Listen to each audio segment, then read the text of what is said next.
some members of other movements who are really activists rather than grassroots movement. And I said, yes, there's a place at times for activism in politics. But really, if you want to bring about a change, particularly in our own type of situation, the only way or the only means by which you can bring about a change is through political parties. So although CNM started as a movement, it will have to either metamorphose into a party or adopt a party or whatever. So that was what led to the third. The first was the statement, the second was the grassroots movement, and the third was the adoption. Now, the choice was either to adopt a party or to register a party in the name of CNM. The assessment is that the registration of a party may take so long. Look, let us look at parties on the shelf. And as at that time, there were 68 parties. 68 parties are registered. So we tried to look at which of them. And then ADC, African Democratic Congress was adopted. And of course, since I had said that I will no longer participate in partisan politics, I will not be a member of a party, but I am the guide of the party. And not only that party, other parties come and talk to them. So I help them, I advise them. So that was the third thing. The fourth was the National Working Committee of PDP under the chairmanship and of the party and the chairman of the board of trustees. They call on me here and simple request.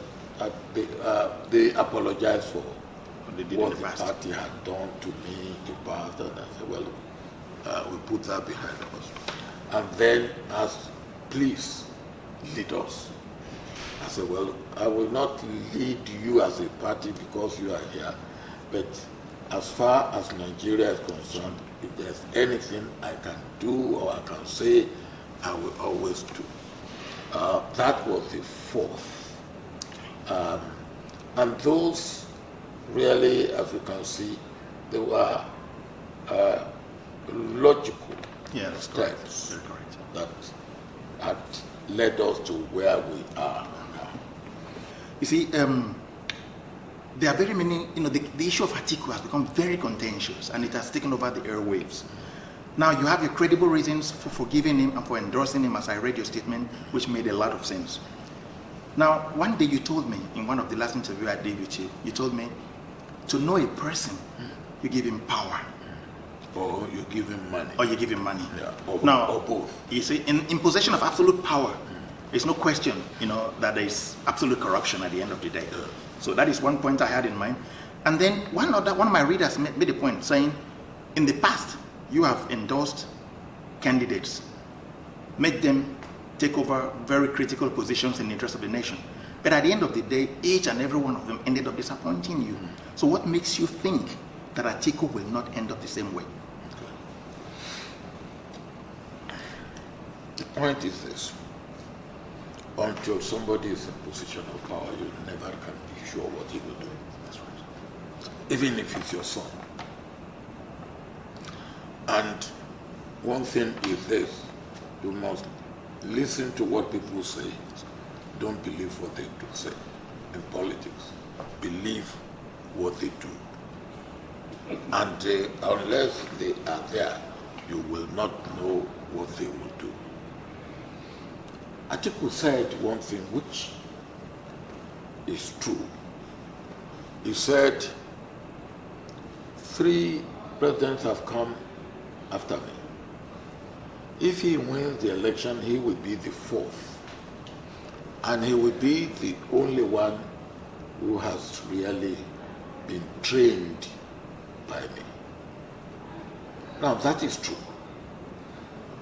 And he said the others failed because they were not my protege or my student. Very, very correct. And he has a point there. But even that is talk. We have to see what he does when he's there. But I want to believe that he has learned the lesson. And he said that himself. And lessons that you learn the hard way, they remain with you. They do remain with you. So if anybody asks me,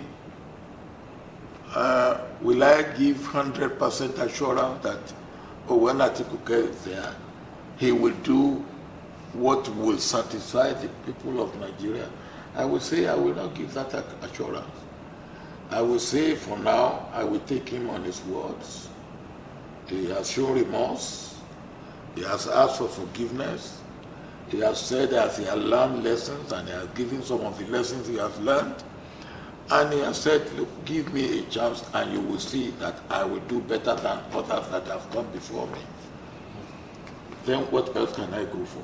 That already preempts my question. There was one question I was going to ask you, but I will still tell you that question, but the answer you've already given. I was going to ask you, what message would they have for people who have this churning belief that in the days Atiku served as your vice president, the way he treated you as a northern vice president with so huge amount of disloyalty towards a southern president. Many people believe that a southern vice president will not have dared to do that to a northern president.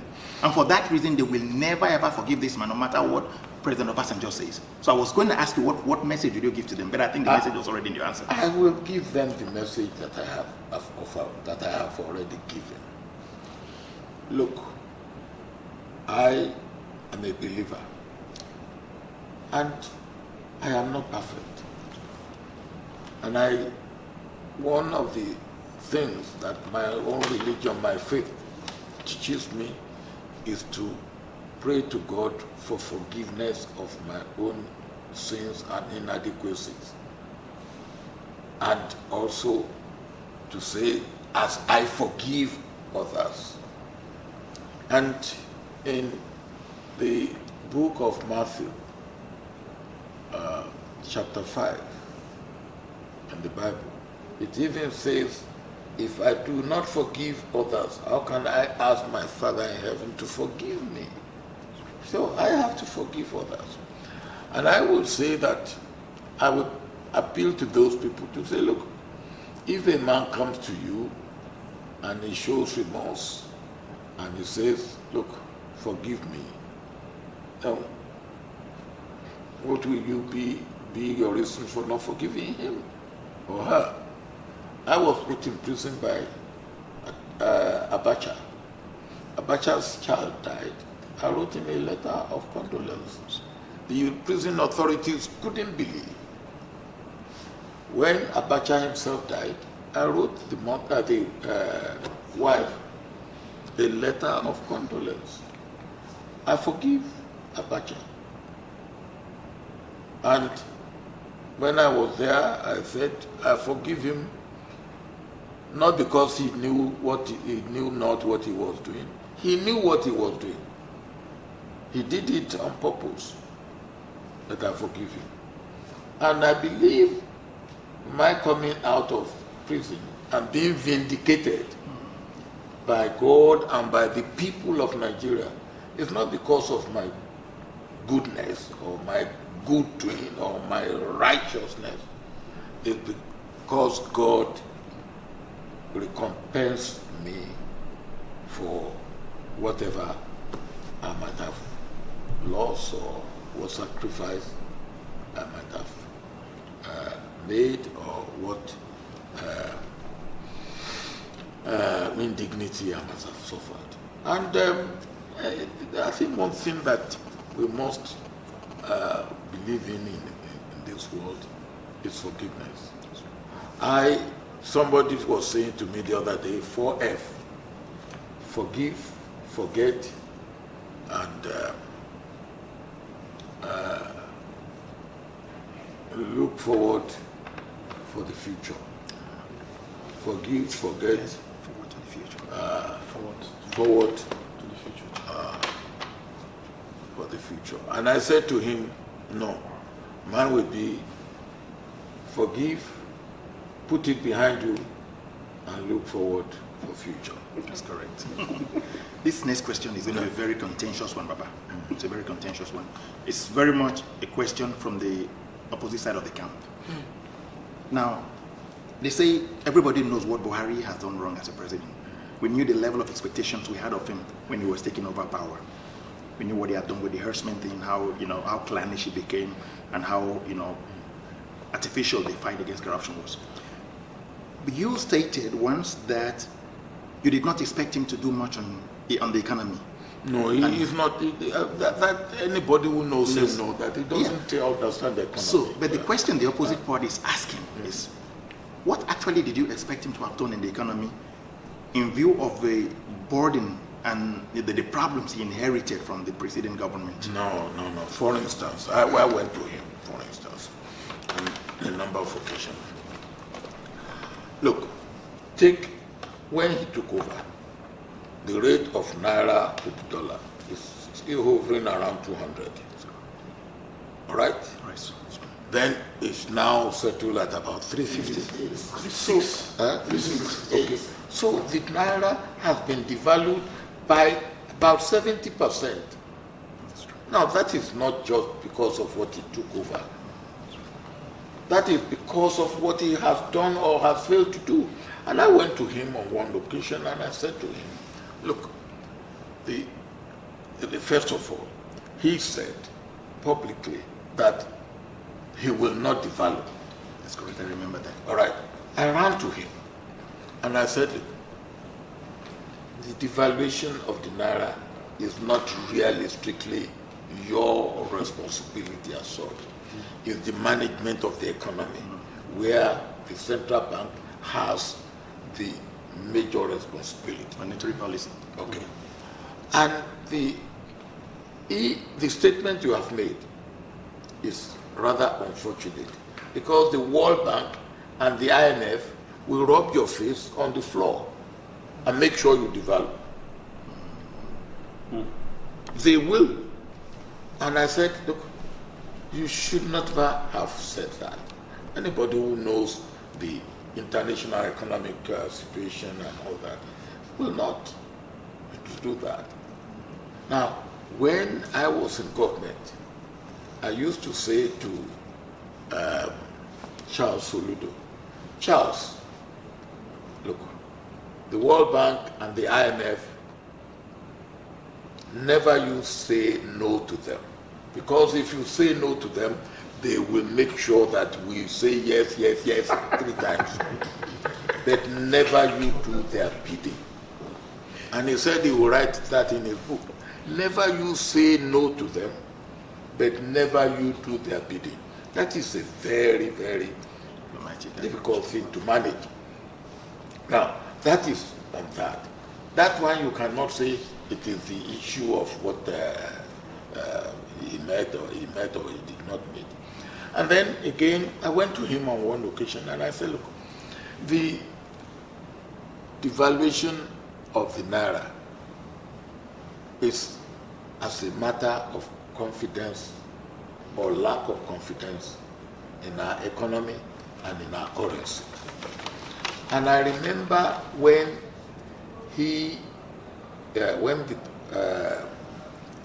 our reserve was said to be standing at 28 billion. But we had about 7.5 billion that were due for payment, that were not paid because we were hedging to buoy up our foreign reserves. But the people in financial system know. So while we were publishing or telling the world that our reserve is 28 billion, really our reserve was 21. Was 2021. All right. So you are not deceiving those that you know. And I said that. But confidence continues to erode. Because when you lie, and people know that you lie, confidence is lost. It reduces confidence. And people know that our reserve in reality is not 28 billion, it's probably more of 20 billion than 28 billion. Now, and I said, look, if we can get loan, not loan that you want to spend, but loan to buoy up our reserve. Saudi Arabia, the Saudis will give us a loan of 10 billion. The day I was talking to him, I remember the reserve of Saudi was 662 billion that day. 662 billion. I said, 10 billion they will give us. Now, don't spend it. Put it to buy up. UAE, they give us maybe 5 billion. Qatar, they give us maybe 5 billion. China will give us maybe 5 billion. And if you like, you can even try India, maybe 5 billion. And his reaction to me was wonderful. He said, oh, all these people are friendly. I will. And he did. In fairness to him, he went to China, and I know that, and he went to Saudi Arabia. But there was no follow-up. So nothing came out of it. Because I was talking to the governor of Central Bank once. I said, look, the president took this step. Oh, and the governor said, yes, I will be going to China now. I said, you go to China. Who will you see? You want to, the federal government want to borrow 10 billion, and you will, if the president has opened the gate, nothing less than the vice president should be there. So when I talk of management, I know what I'm talking about. Absolutely. Now I get your message. Well, I know what I'm talking about.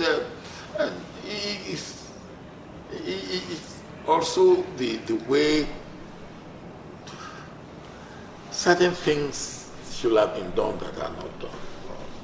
And I've given a few of them. Okay. How much more time do I have? Go on. Okay. So now the questions I have now are from my readers. Okay. So one of the readers wanted to know what you would like to be remembered for as your legacy. That I passed through this world. I was born in Nigeria. I had the opportunity to serve my country and serve my people. And I did my best. Another reader from the opposite side of the fence wants to know, if eventually Atiku loses, will you support the eventual winner of the election? I don't know what you mean by support. Whoever wins then becomes the winner. I have no question of supporting. If he does well, whoever is there, I will support him. I would say he's doing well. If he's not doing well, I would say he's not doing well. Another reader wanted to know, if Buhari had lived up to expectations, would it have come to this point of endorsing Atiku? No, if Buhari has lived up to expectation, then there will be no need for Atiku. There will be no need for Atiku. And the last question, which of your economic policies would you have wished Buhari implemented to revamp the economy? No. Look, we moved from, I took over $3.7 billion as reserve. And we built that reserve before I left to well over 45 billion.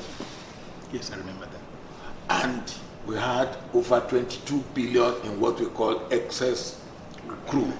That is the difference between the price we budget for oil that we will sell and the price we actually sell. Realistically. And we are not spending it, we keep it. So we negotiated and we reduced the quantum of our debt to 3.6 billion from 36 billion. Now, if he has continued on that, we paid, I took over debt of almost 36 billion. We will be there. So, for instance, cocoa, when we came in, cocoa production had gone down to 150,000 metric tons. Cocoa production. By the time we left, it had gone up to 400,000 metric tons. And my brother, John Kufo, in Ghana, came to me and said, look, you are all producing country. Leave cocoa alone to us. I said, no. My aim is to get to 1 million metric tons of cocoa. And it can be done.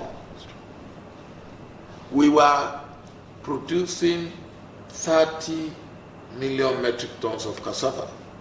By the time I left, we have reached 50 million metric tons of cassava. We became the largest producers of cassava in the world. And what can you do with cassava? You can put substantial cassava flour in your bread. You can produce all the starch you need from your cassava and your maize. You can produce ethanol. You can produce glucose. The amount of industry you can get out of cassava and maize is almost unbelievable. The same for oil palm. Even when I left, I went into oil palm production. I developed 8,000 hectares of oil palm in Cross River before I sold it to an Indonesian group. So these are things that could have been done and should be done, and in any case must be done. Must be done in our economy. Yeah, thank you very much, Baba. Encouragement of local domestic investment. Look, Aliko Dangote. Yeah. You mentioned a very important point. Dangote was a cement importer. And I just woke up one day at 5 a.m. I phoned Aliko. I said, Aliko, I want to see you at 7 o'clock. And Aliko jokingly said, sir, it's bad enough that you wake me up at 5 a.m. But you living in Abuja, me living in Lagos, and you say you want to see me at 7 o'clock, I think that is a miracle. That is not possible. Then I said, well, see me as soon as possible. He came. And I asked him a question. A simple question. Aliko, why are you importing cement and you are not producing cement? All the main material for producing cement is limestone. It's there everywhere. And he said, you want an honest answer? I said, yes. He said, it's because it's more profitable for me to import cement and sell than to produce cement. I said, okay, what can you do what will you do? Or what should I do to make you produce cement rather than import? So simple, make it as profitable for me as it is for me to import, make it as profitable for me to produce. I said, how do I do that? And he said, if you want, tie my importation of cement to my ability to produce. Today, Aliko Dangote is the richest man in Africa. Cement It was production. cement production. Today, Aliko produces about 30 million tons of cement in Nigeria, part of it being exported, and 30 million tons elsewhere in Africa. Some of them, you have to take me almost as long as they tell this one to help me. But that's the way to go about it. That's something I wrote in one of my recent articles, Baba. I mean, the questions are finished now. This is just informal. You can switch off, please. Okay. That's something I talked about in one of my recent articles. I said, look, this was a man Baba sold Nigeria's refineries to. At a symbolic price for him to fix it up. Only to be betrayed at the back and back